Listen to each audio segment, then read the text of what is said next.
আসসালামু আলাইকুম।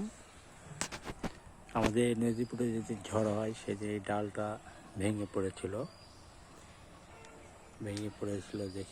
দেখতে পাচ্ছেন।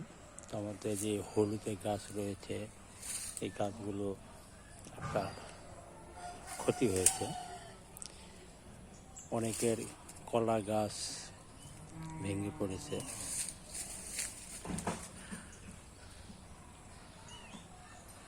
এই যে গাছগুলো বেঁকে গেছে, সোজা হতে পারে না।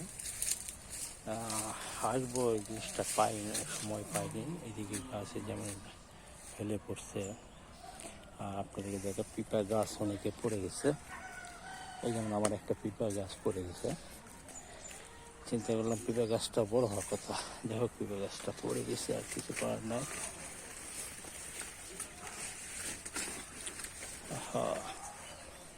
দেখি ঢোকা দিলে হতে পারে,